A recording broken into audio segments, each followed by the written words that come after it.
اور بول کے کہنے لگا میرا باپ جریج نہیں، میرا تو وہ ہے جو بکریاں چرانے والا ہے، وہ میرا باپ۔ جب رب کریم نے توفیق دی تو بچہ بول پڑا۔ جب رب بندوبست کرتا ہے کسی کی عزت کی حفاظت کا تو پھر کوئی اسے رسوا کر سکتا؟ یاد رکھنا، جب رب محافظ ہو تو پھر لوگوں کا پراپوگنڈا وہاں کچھ کر سکتا؟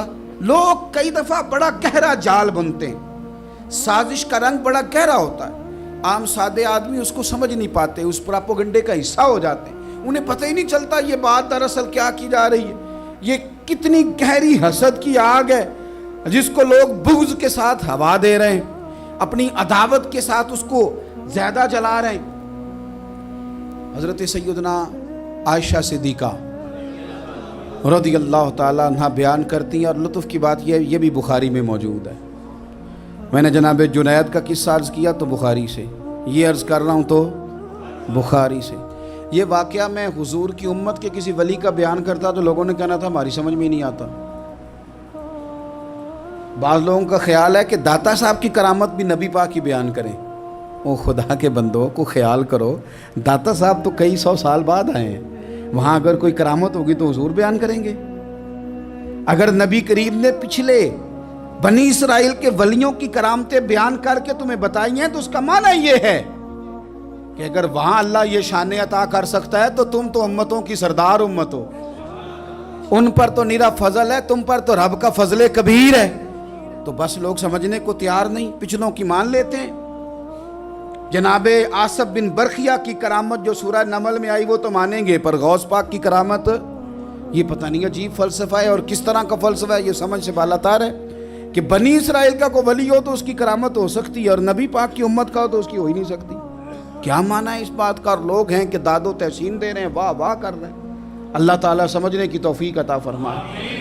حضرت عائشہ صدیقہ رضی اللہ تعالیٰ عنہ فرماتی ہیں ایک عورت تھی اور اسے نبی پاک صلی اللہ تعالیٰ علیہ وسلم نے وہ کلمہ پڑھ کے مسلمان ہوئی، مدینہ طیبہ آ گئی تو حضور نے مسجد نبوی شریف میں اس کے لیے مکان، ایک سادہ سا کمرہ ساتھ مسجد کے بنوا دیا، وہیں رہنے لگی۔ اکثر وہ سیدہ طیبہ کے پاس آتی تو حضرت عائشہ صدیقہ رضی اللہ تعالیٰ عنہ فرماتی ہیں وہ بڑی باتیں سناتی اور آخر میں کہتی وہ ہار والا دن بھی بڑا عجیب دن تھا اور میرے رب کی قدرتوں کا دن تھا، وہ بھی بڑا عجیب دن تھا۔ سیدہ عائشہ صدیقہ رضی اللہ تعالیٰ عنہ ایک دن فرمانے لگی کہ تو ہار والے دن کا بڑا ذکر کرتی ہے، وہ کیا دن تھا؟ تو خاتون کہنے لگی اماں جی وہ دن تھا جب میرے رب پر بھروسہ اور مضبوط ہو گیا، جس دن میرا اپنے رب پر توکل اور بڑھا، میرے ایمان میں یقین میں اور پختگی آئی۔ کہنے لگی میں ایک گھر کی کنیز تھی، نوکرانی تھی، اس گھر میں ایک بچی تھی جس کے پاس سونے چاندی ہیرے جواہرات کا ہار تھا۔ اس زمانے میں چمڑے کے اوپر لوگ ہیرے جواہرات لگاتے تھے، کئی دفعہ سرخ رنگ کے چمڑے پہ لگائے جاتے تھے، وہ بچی پہنتی تھی تو کہتی ہوں بچی کے اس نے اتار کے رکھا یا اس سے گرا وہ ہار تو چیل اسے اٹھا کے لے گئی گوشت سمجھ کے اور میرے سامنے اٹھا کے لے گئی۔ گھر والوں نے مجھ سے پوچھا، یہ بخاری میں موجود ہے، گھر والوں نے پوچھا مجھ سے کہ وہ ہار کہاں ہے تو میں نے کہا چیل اٹھا کے لے گئی۔ گھر میں کچھ چوری ہو جائے تو سب سے پہلا الزام کس پہ لگتا ہے؟ ملازمین پہ۔ کہتے انہوں نے مجھے بڑا مارا، بڑی تکلیف تھی، حتیٰ کہ میری شرمگاہ تک کی تلاشی، میری عزت اتنی خراب کی میں بتا نہیں سکتی۔ میں نے اپنی زندگی میں ایک واقعہ دیکھا، ایک امیر گھر میں چوری ہو گئی، ملازم کو اتنا مارا کہ وہ چارپائی پہ پڑ گیا، پولیس والوں سے اتنی مار پروائی گئی کہ وہ بیچارہ چارپائی پہ پڑ گیا، اور پھر وہ اتنا بیمار ہوا اور کچھ دنوں کے بعد پتہ چل گیا کہ چور تو اپنا بیٹا ہے ان کا، پھر اس کا انتقال ہو گیا۔ اب وہ سیٹھ صاحب اور گھر والے آ کے مرنے والے کے کان میں معافیاں مانگ رہے ہیں، کان میں۔ تو میں نے ان سے پھر کہا تھا کہ یہ تو اب چلا گیا ہے، تمہارا زور چلتا تھا نا تو تم نے قانون خریدا اور تم نے اسے جتنا ہو سکا تم نے اسے مار پڑوائی، تمہارے پاس جو عدالتیں تھیں تم نے وہاں کارروائی کی، اب ایک عدالت قیامت کے دن لگے گی۔ یہ کمزور تھا نا، کچھ کر نہیں سکا۔ میرے نبی پاک صلی اللہ علیہ وسلم نے فرمایا سن لو، اگر سینگ والی بکری نے بغیر سینگ والی بکری کو تکلیف دی ہوگی نا تو قیامت کے دن اسے بھی بدلہ دینا پڑے گا کہ تیرے پاس سینگ تھے اور تو نے اسے مارا تھا۔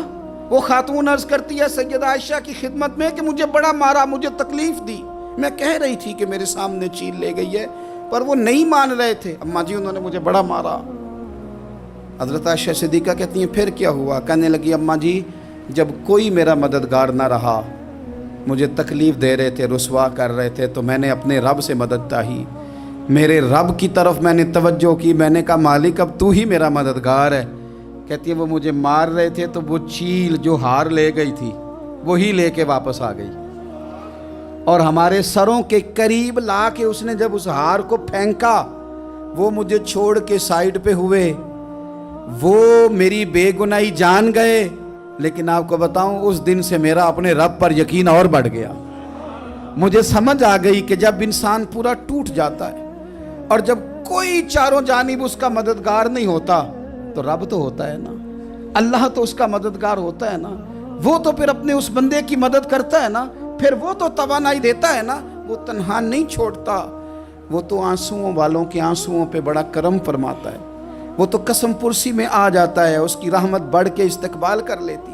تو بھائی جب آپ پر اللہ کی حکمت کے تقاضے پورے ہونے لگیں اور زندگی میں کبھی کوئی ایسا وقت آئے کہ آپ محسوس کریں کہ تنہا رہ گئے ہیں اور کئی اپنے بھی مخالفین کی جماعت میں نظر آنے لگے ہیں، تو اس وقت پھر دل، روح، زبان اور ذہن کو یکجا کر کے سمجھ لینا کہ جب ساری دنیا ساتھ چھوڑ جاتی ہے تو رب کی رحمتیں اس وقت بھی ساتھ رہتی ہیں اور اللہ کی مدد اس وقت بھی بندے پہ کرم نوازی کرتی ہے۔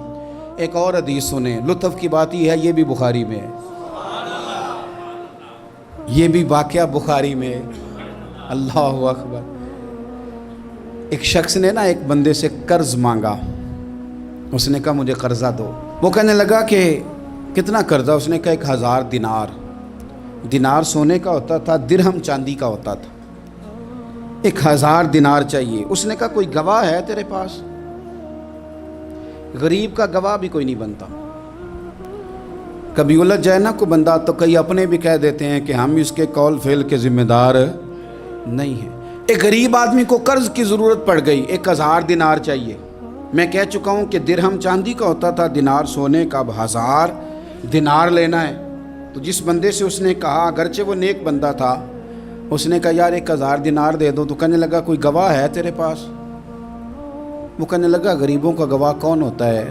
ہاں ایک گواہ ہے۔ کہا کون؟ کہا میرا رب، وہ تیرے اور میرے بیچ گواہ ہے۔ اس نے کہا کوئی کفیل، اگر تو پیسے نہ دے سکے تو وہ بعد میں دے دے، یا تجھے کچھ ہو جائے تو وہ دے دے۔ اس نے کہا کفیل بھی میرا اللہ ہی ہے، میرے پاس اگر ہے تو رب کریم کا نام ہے، اگر اعتماد کر سکتا ہے تو کر لے۔ بندہ نیک تھا، اس نے کہا رب کے نام پہ، رب کی کفالت پہ، اللہ کو گواہ بنا کے میں تیار ہوں تجھے 1000 دینے کو۔ اس نے 1000 دینار دے دیا، وقت واپسی کا طے ہو گیا، وہ چلا گیا پیسے لے کے۔ اس نے پوری محنت کی کہ میں نے وقت پہ پیسے لوٹانے، پوری محنت بھی کر لی، اللہ نے مدد بھی کر دی، پیسے بھی اس تاریخ کو اسے مل گئے۔ بعض لوگوں کا تو لوٹانے کا دل ہی نہیں نہ ہوتا۔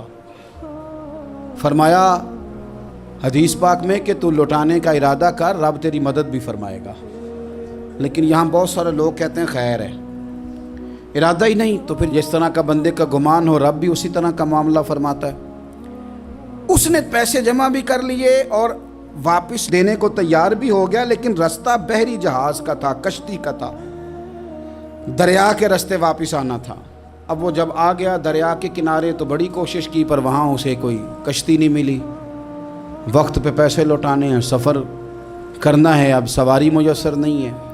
سوچ سوچ کے پریشان تھا کہ میں نے تو اللہ کے نام پہ لیے۔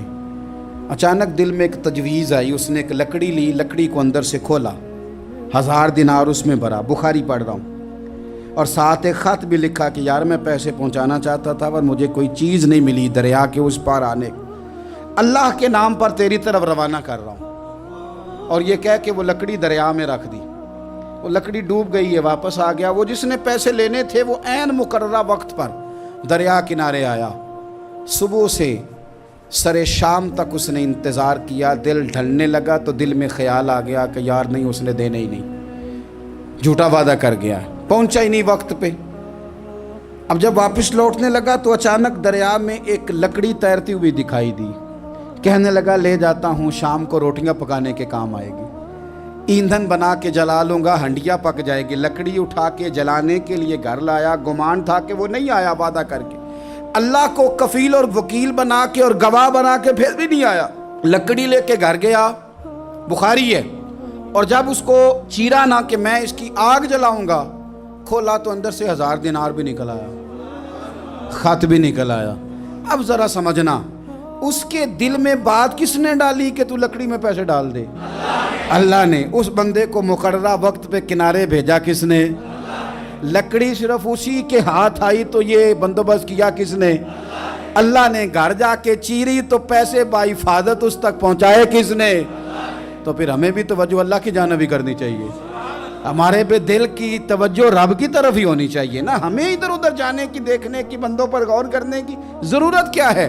وہ پیسے پہنچ گئے، یہ وہاں اپنی جگہ پہ پریشان تھا، اس نے 1000 دینار اور جمع کیا۔ پھر دوبارہ ایک دن دریا کنارے آیا، کشتی مل گئی، بیٹھ کے اپنے اس بھائی کے پاس آیا، کہنے لگا دیکھنا مجھ پر بدگمان نہ ہونا، پیسے اس تاریخ کو بھی جمع کر لیے تھے، دریا پہ آیا تھا پر کشتی نہیں ملی تھی، پھر میں نے نا لکڑی میں ڈال کے خط ڈال کے تیری طرف بھیج بھی دیے تھے، لیکن آج میں پھر لے کے آ گیا ہوں۔ وہ کہنے لگا خوش ہو جا، جس رب کو تو نے میرا اور اپنا گواہ بنایا تھا اس رب نے میرے تک پہنچا بھی دیے ہیں۔